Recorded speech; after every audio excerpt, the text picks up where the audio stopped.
From the Charleston mayoral election to the Low Battery to Citadel Mall, I sit down exclusively with Charleston City Council member and former Charleston mayoral candidate Mike Seekings for this edition of Quintin's Close-Ups. And if you haven't already, subscribe to my YouTube channel and download my free Quintin's Close-Ups app in your Apple or Google Play stores. And listen to this interview later on my free Quintin's Close-Ups iHeartRadio podcast. Councilman Mike Seekings, welcome back to Quintin's Close-Ups. Well, happy holidays. I'm glad to be here. It's been a while. Glad to be back in the saddle, so to speak. So to speak. Let me stop you there. It's been, I believe, 3 or 4 weeks now since the election. Yep. Who is Mike Seekings now versus 3 weeks ago? Well, more relaxed for sure. It was quite a journey. A heck of a campaign and an election. A lot of lessons learned. I congratulate Mayor Tecklenburg on his victory. I look forward to working with him, and we've got a lot of work to do. We're beyond now campaign season. Right. We're into governing season, and there were a lot of things said and promised along the way. So now we're going to go see how that all works out. So we're relaxed, deep breath, heading to the holidays. Looking forward to 2020. That's right. Let me stop you again. What lessons have you learned from the campaign trail?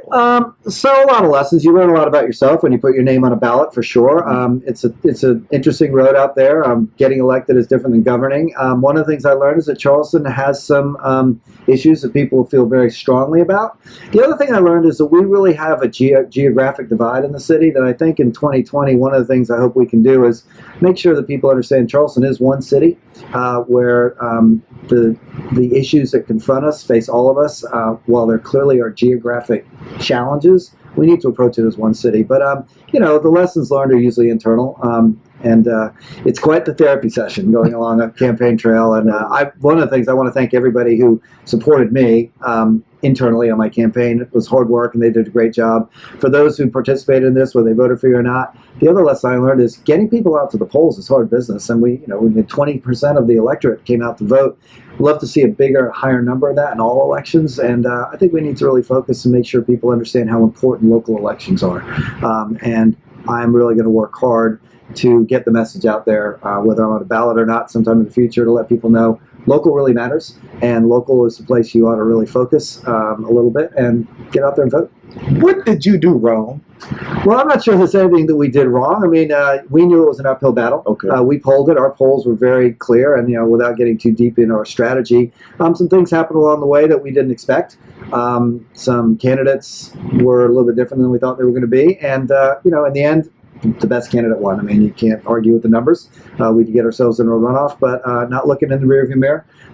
Proud of being a part of the city of Charleston, proud that we ran the campaign that we did, kept it positive. There was a lot of talk about going the other way. We never did that. We want to talk about the issues, and did the right thing. Let me talk to you about the issues. And this is a part of the article coming from Michaela Porter, the Post-Sequoia. And it reads like this: repairing and heightening Charleston's Low Battery begins this week, with crews drilling more than 100 feet below ground to test the strength of concrete and wire cables before demolition work begins next week next to the Coast Guard station.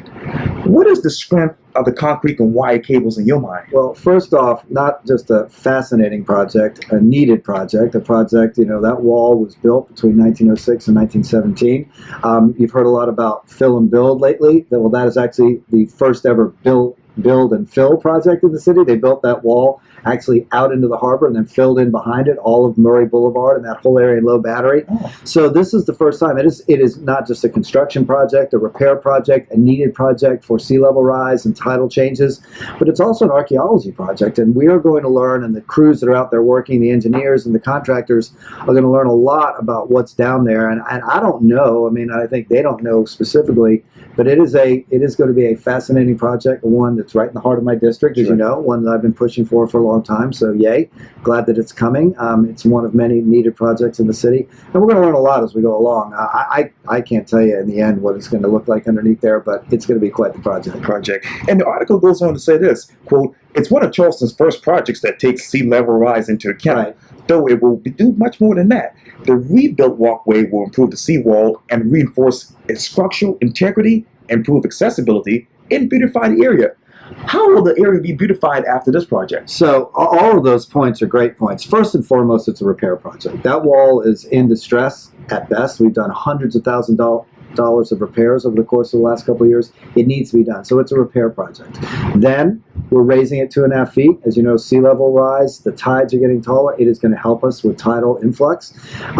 And we are going to, it'll look a lot like High Battery. We're going to raise the walkway along with the wall. We're going to flatten out Murray Boulevard, the sidewalks. So it will be an amenity for people. It'll be a linear park. It's 0.8 of a mile from the White Point Gardens all the way down to the Coast Guard Station. We have a beautiful walkway, and at every major intersection, there'll be what we call a little parklet, but a little place that you can repose. There'll be benches. You can fish. You can stop along a walk or a run. So it will be utilitarian in terms of protecting against water.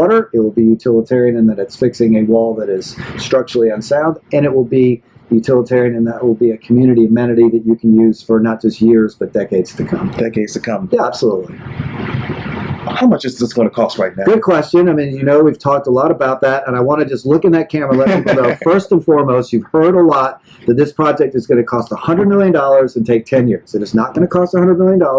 It is not going to take 10 years. Let me just tell you this. It's 4,800 feet, without boring your readership too much. It's 4,800 feet total. The first phase of it is 950 feet. Okay. That phase is contracted to take 365 calendar days. So if you do the math, 365, 950 feet, that's about 4.5 to 5 years. And that's the project length. This contract for those first 950 feet is $10.5 million, well, $11.5 million. 10.5 which the city's paying for, $1 million of which the Charleston Water Systems are paying. So you're looking at about a $50 to $60 million project. Well, who else is going to fit the bill? Well, we, the city, are paying for this in the first instance, but just so people know where the funding is coming from, we've been thinking about this for a long time, and we've been putting monies away. Accommodations tax is what we're using, so it is not coming from property tax, it's not coming from business license fees, it's an accommodations tax-based project. Charleston Water Systems is kicking in some money. We have applied to the SIB for some funding, but we not necessarily need that SIB money to get the project going. It'd be nice to have it. But this is a project, there's funds in place, over $30 million, so that'll get us through 3 phases. And we have a stream of income through the accommodations tax to finish it. So this is a project that should act as an excellent model for larger scale projects of infrastructure dealing with the management of water. And we've got a lot to do in that. So this is one of many projects that I hope we will get going on. As I said, we've done a lot of talking about it. Now it's time to get going. Low battery is one of many that we need to do.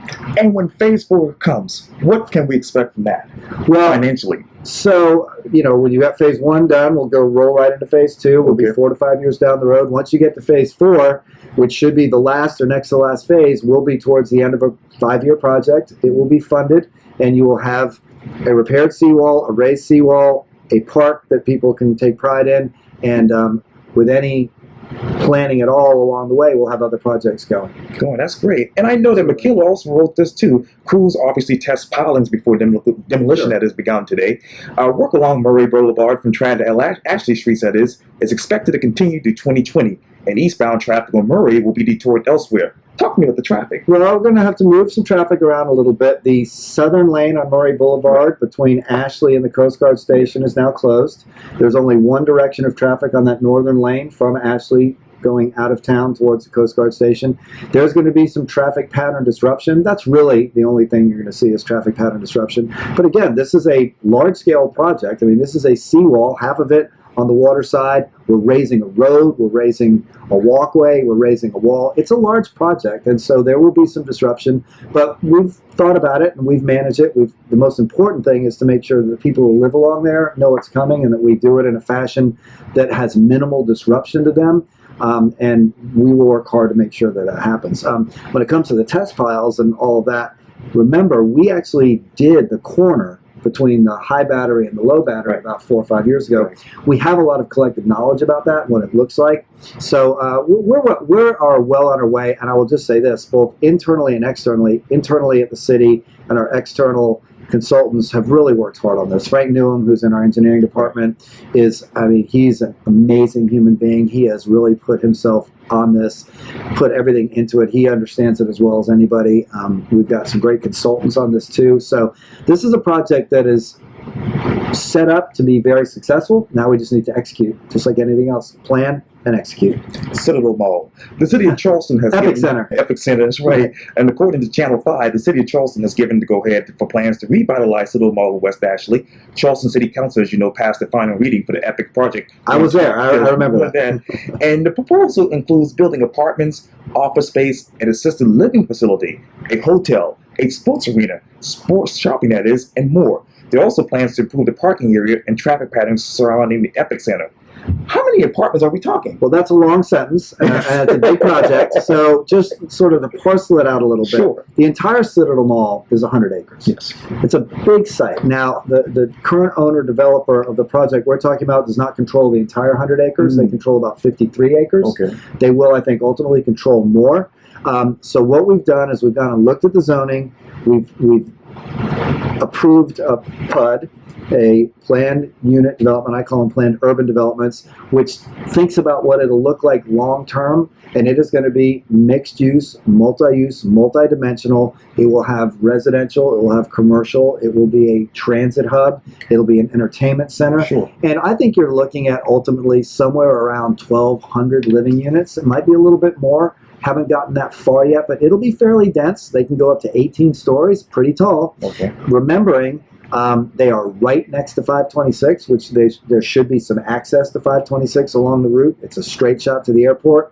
We've talked a lot to the developers, now putting my Carta hat on, about having it be a transit hub, transit-oriented development there. So lots of opportunity there. I think there's been some misinformation that this was just going to be dumped on the community and it was just going to be this big, dense place that wasn't thought about. You're looking at a 20 or 30-year project here, at least.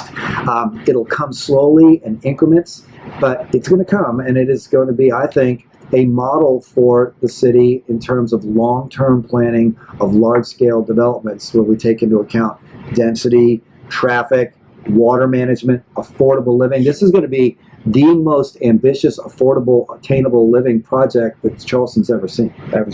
Yeah. What office space would be ideal in your mind? Well, look what they've already done out there. They've got MUSC is going in, and they're building a center out there that'll be access for people who live out in West Ashley, North Charleston. I mean, it's going to be a great facility. There's a HBO facility out there, a studio, which is working. I think that you're going to see a lot of interest in businesses, local and national businesses, putting offices there because of the accessibility to 526, the airport, and as we look forward, 526, the southern version will come. There's going to be some other things. I think there's going to be a lot of interest out there. Again, and it's going to be incremental. It's going to take some time. This isn't going to happen overnight. It's not going to just like water it and it's going to sprout up. This has taken a long time even to get to this point.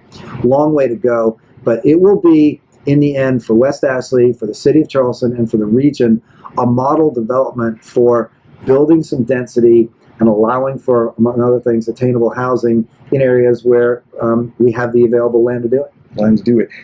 This might be a tough question, but how much? They're all tough questions. Oh, I'm sorry. That's why we're here with you. The toughest interviewer in town. Thank you. The best interviewer in town. Oh, thank you greatly.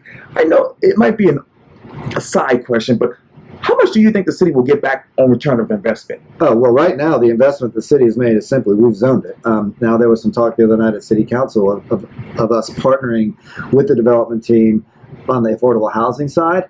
But just think about how cities finance themselves. We finance ourselves principally. Our number one source of revenue is property taxes. Sure. Number two is business license fees. Well, what they're about to do is increase the amount of property taxes geometrically, and businesses are going out there, so that the return on investment for the city financially is going to be great. But more importantly, in terms of who we are as a city and as we grow, I think the return for us is going to be a model that we can look at in the future and show that we can build things through planning the right way. So financially, it's going to be great for the city.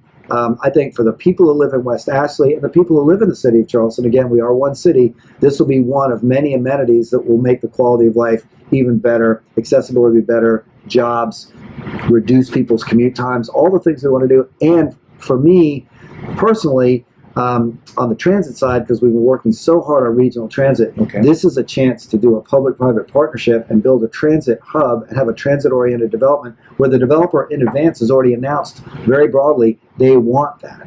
And they've built that into their plan for the PUD. So lots to come and lots of opportunities for public-private partnership community input, and a development that we all as a community can be proud of and will lift us up. And what can the community be proud of when it comes to a comprehensive plan for flooding? Well, right now, stay tuned. I mean, I'm not going to look in this camera and tell you, and I went through this entire campaign season talking about, we don't have one of those. We don't have a comprehensive plan how to deal with flooding. I mean, it was great that we broke ground on the low battery yesterday, but we need to, as we turn the page on 2020, sit down as a city and have a plan on how we're going to address water issues across the city. And it affects every single person who lives here, not just in the city of Charleston, but in this region. And we've got to get serious about it. We've got to put it on paper. We've got to announce what we're going to do, and we've got to get to work. No more talking about it. No more studies. No more kibitzing. We need to move forward and actually have a plan. Put on a piece of paper, 1 through 10, the projects we're going to do, look at the number of days we think it's going to take to do it, and get after it. And that is, again, as we turn the page on 2020, as we work with the mayor's office and city council, I'm going to do everything that I can to make sure that we internally put that plan out there so people know what to expect and know what it's going to cost. Where's the money? Well, of course, that's always a question, but until you have a, look, think about this. Okay. I mean, this is, infrastructure is always a complicated issue, especially infrastructure where you're talking about water and transportation, and both of them are interconnected. I mean, when we have excess water, it's in our roads, right? I mean, look at the Calhoun West project and look at the hospital district. Okay. It floods. Where does it flood? It floods on Calhoun Street. The hospital's inaccessible. So until you have a plan and you know exactly how to implement it, the money, where the money's going to come from, is a tougher question to answer, because we can't take our project to market because we haven't planned it and we haven't prioritized it. We are not going to be able to finance all of these projects ourselves. We're going to absolutely have to look to the state infrastructure bank, to the half-cent sales tax. We're going to have to look to some federal monies when it comes to large-scale flooding protections, but we have to put a plan in place. Okay. And once we've got the plan in place, then we can go to work on funding it. We have some resources. It's not that we don't have any resources. We just don't have enough resources, and we'll never get them until we can show our cards to the people in the market who are going to play along with us and say, here's our plan. Here's why it's so important. Here's the order we're going to do it in. Now let's get together and partner. Who's in the market right now that you guys can potentially go to? The state infrastructure bank for sure. The county half-cent sales tax. We're going to have to get some help from the state, and we're going to have to get some help from partners, which are quasi-state agencies like MUSC. Okay. And I mean, a lot of people talk about the Army Corps of Engineers, FEMA, and the feds. The further you get away from Charleston, the harder it's going to be to get people to partner with us. We're going to have to accept responsibility and take the lead on this. The city of Charleston needs to be the leader in these projects. We just can't be the sole source of revenue for those projects. We're going to have to look to our partners, and the best place to start is with the county and then with the state infrastructure bank. There are other places to go, but those are the places to start. Councilman Mike Seekings, thank you so much for your time, and again, welcome back to Quintin's Close-Ups. Thanks, I'm glad to be here. Well, lots more to go in 2020. I'll be right here. Right, thanks a lot. Thank you. All right. Yes, Thanks. sir. Yeah, man.